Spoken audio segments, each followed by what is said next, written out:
Welcome to New Era School Notes for Studies.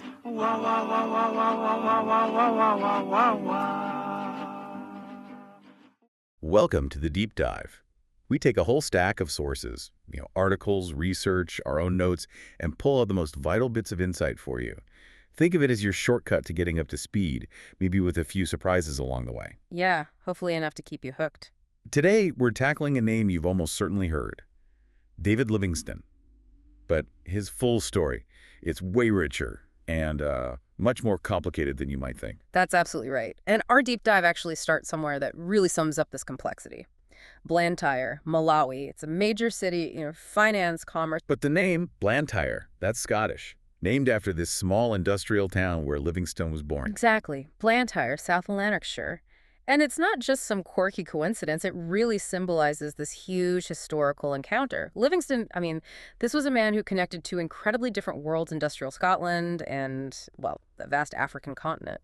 And his actions, they profoundly reshaped both. So our mission today is to unpack this incredible journey, but also Livingstone's really contested legacy.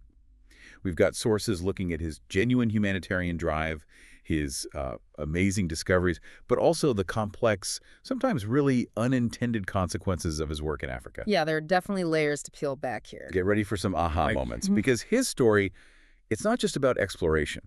It's about shifting views, the fight against slavery, and, well, the very complicated path of what we call progress. So let's get into it. Okay. When we picture Livingstone, maybe we think, rugged explorer, pith helmet, venturing into the unknown. But his origins, what do our sources say that might genuinely surprise people? Oh, it's really striking. He wasn't born into privilege, not at all. He was born in 1813 in Blantyre, Scotland, but it wasn't some quaint village. It was a bustling cotton mill town. Right. And get this, from the age of 10, he was working 14-hour days as a piecer in the mill, basically tying broken threads on the spinning machines. 14 hours at 10. Yeah, intense, monotonous work, and this firsthand understanding of hardship, combined with this just fierce intellectual ambition, it really shaped who he became. That's definitely an aha moment from the factory floor, literally. So how does a kid working in a mill end up studying medicine and becoming an explorer? Well, he used what little money he earned to buy books. He went to evening classes, taught himself Latin, Greek, eventually studied medicine at Anderson's University in Glasgow. Incredible drive. Absolutely. And his father was a Protestant Sunday school teacher, quite devout. David managed to reconcile his faith with his love for science, partly through books like Thomas Dick's Philosophy of a Future State. So you have this mix: working class grit, sharp intellect, deep faith. It set him apart, gave him incredible endurance. And this drive, this ambition, it eventually points him towards Africa. Yeah. But I gather China was the first idea. What changed his mind, and what was the core idea he took to Africa? Yeah, China was the original plan. But the Opium War was looming, making it difficult. So he was influenced by another missionary, Robert Moffat, his future father-in-law, actually, who spoke about this vast, unoccupied ground in Africa. Unoccupied from a European perspective, presumably. Precisely. And that's when Livingstone developed his core philosophy: Christianity, commerce, and civilization. You often hear it called the 3 C's. Ah, yes, the 3 C's. Yeah. A really famous and often debated concept. What was Livingstone actually aiming for with this? What did he think it would achieve in Africa? Well, he was inspired by Sir Thomas Fowell Buxton, a British MP and abolitionist. Livingstone genuinely believed this approach was the key to abolishing the Arab and Swahili slave trade, which was devastating huge parts of East and Central Africa. How so? How would the 3 C's stop the slave trade? The idea was that legitimate commerce trading in goods, other than people, would economically undermine the slave trade.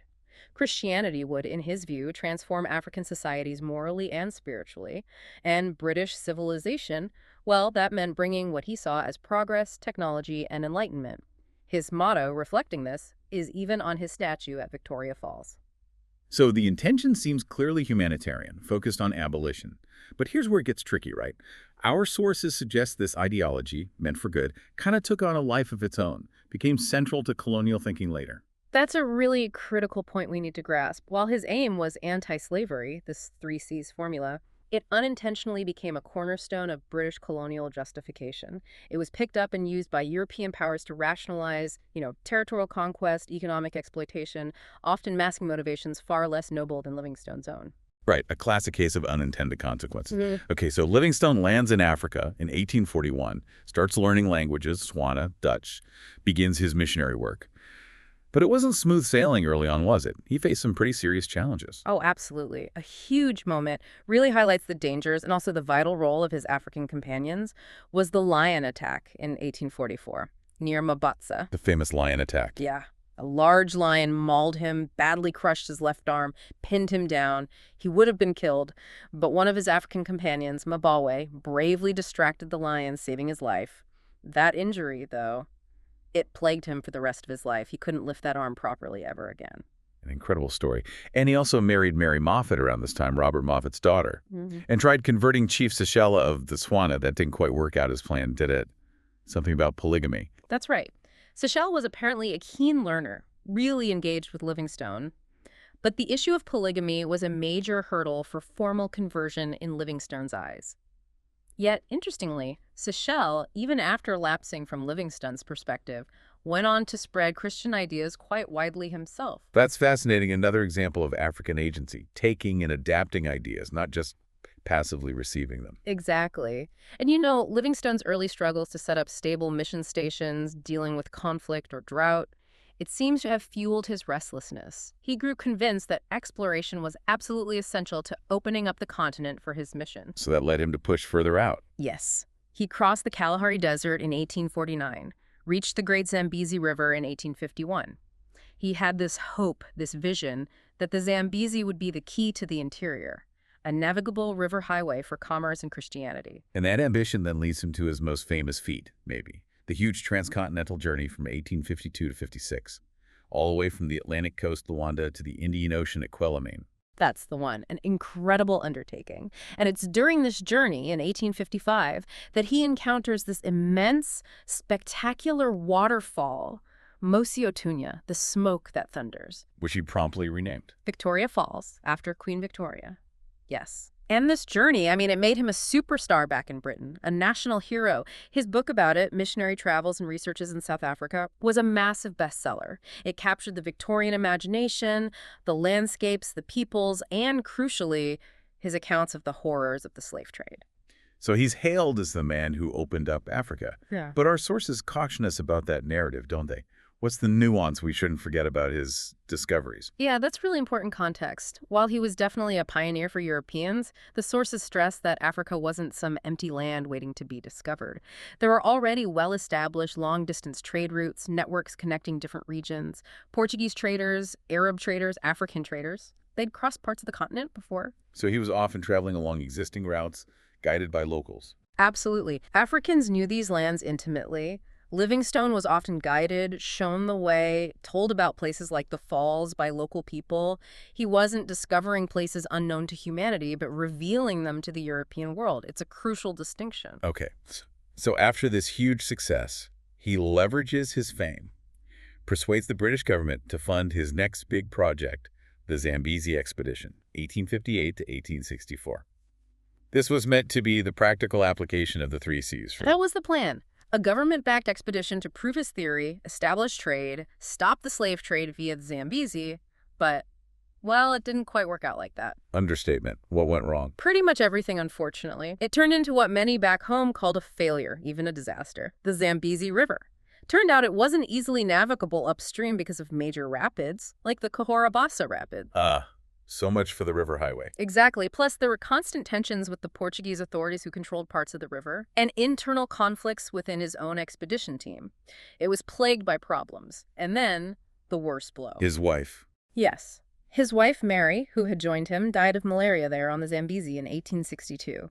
A devastating personal tragedy for him. So publicly, it's seen as a failure. Its main goals weren't achieved. But did anything positive come out of it? Any hidden successes, maybe scientifically? Actually, yes. Despite the bad press and the project's collapse, the expedition did significantly advance geographical knowledge of the region, and they collected vast amounts of scientific material, plants, animals, geological samples, ethnographic notes, which were sent back to institutions in Britain.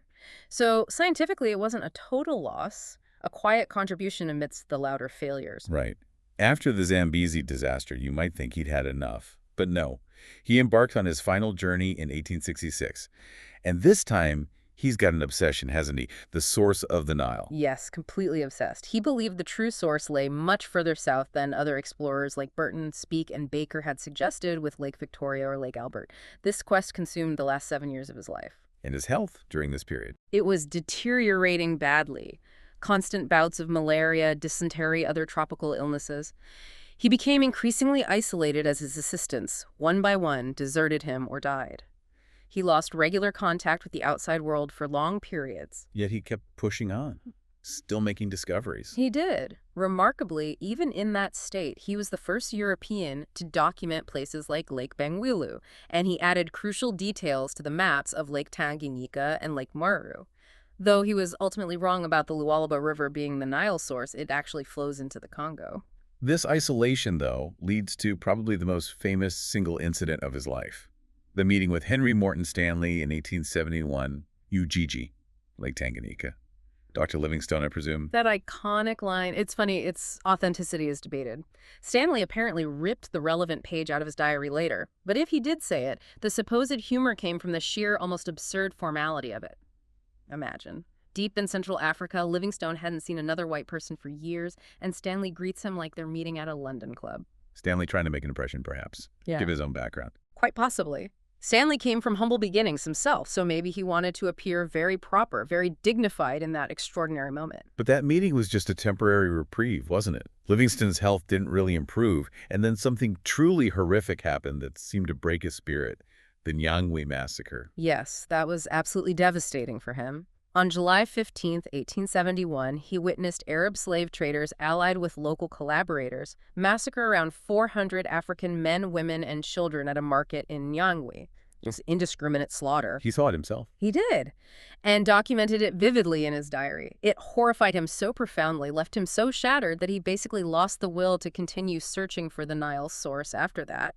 It reinforced his hatred of the slave trade, but also left him deeply disturbed. He died not too long after that, May 1st, 1873, in Chief Chitambo's village in what's now Zambia, found kneeling by his bed as if in prayer. But the story doesn't end there. What his African companions did next is just incredible. Chuma and Susie. It's an extraordinary act of loyalty and dedication. These men, Abdullah Susi and James Shuma, along with others in his party, showed immense devotion. They decided his body had to be returned to Britain, so they carefully preserved it, which involved removing his heart and viscera and burying them under a mvula tree right there in Africa. Burying his heart in Africa. Yes. Then they dried and wrapped the body and carried it, along with his journals and instruments, over 1,000 miles to the coast at Bagamoyo. An incredibly arduous journey lasting many months. All so he could be buried back home. He was eventually interred in Westminster Abbey. That act, keeping his heart in Africa while sending his body home, it's such a powerful symbol, isn't it? What does it really tell us about his relationship with the continent and its people? I think it speaks volumes. It symbolizes his deep connection, his dual belonging, perhaps, but more importantly, it highlights the profound respect and personal bonds he'd formed with individuals like Chuma and Susi.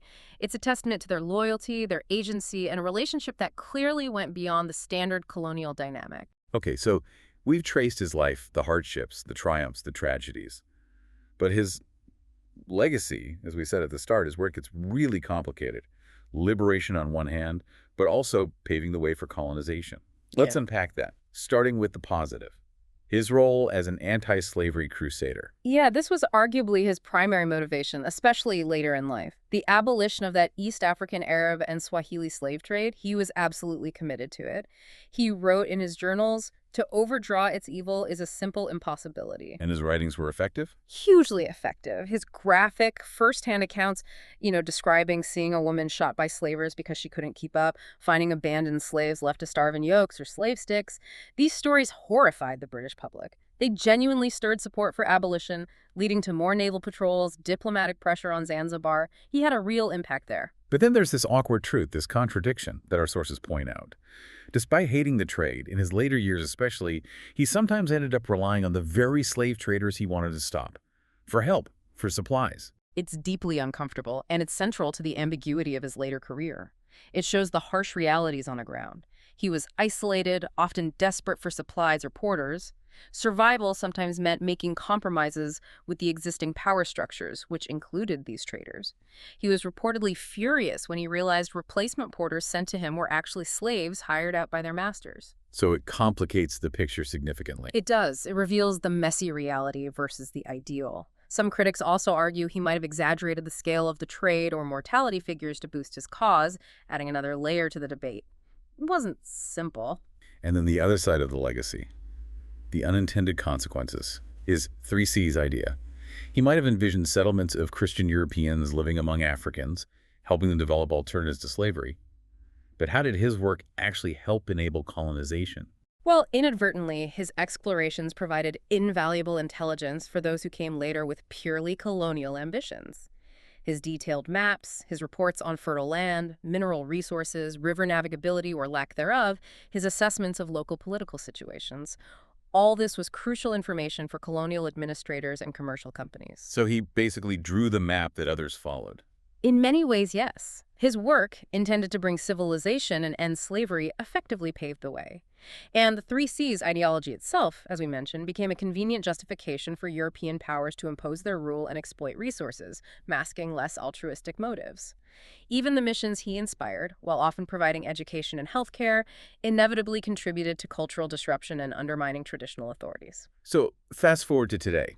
How do contemporary African perspectives generally see Livingstone? Is he a clear-cut hero, a villain, or is it, as you say, more nuanced? It's definitely more nuanced, especially in modern African scholarship. You move beyond the simple colonial hero worship or the post-colonial outright condemnation. Many African historians will acknowledge his sincere humanitarian goals, his genuine opposition to the slave trade. But they also see the other side. Absolutely. They simultaneously recognize that his activities, whatever his intentions, did contribute to the eventual colonial conquest. And crucially, there's a strong emphasis now on African agency, recognizing that African communities weren't just passive victims. They negotiated, they guided, they adapted. People like Chuma and Susie weren't just servants, they were essential partners. And the fact his name still exists on cities Blantyre, Livingstone, Livingstonia, unlike, say, Cecil Rhodes, whose statues are often removed. What does that tell us? It's significant, I think. It suggests that within African societies, there's often been a distinction made. Livingston, perhaps because of his clear anti-slavery stance and his willingness to live alongside Africans for decades, is remembered differently, more complexly than overtly imperial figures like Rhodes. His name persists as part of a negotiated, complicated history, not just a symbol of oppression. Which brings us to the big question, judging historical figures.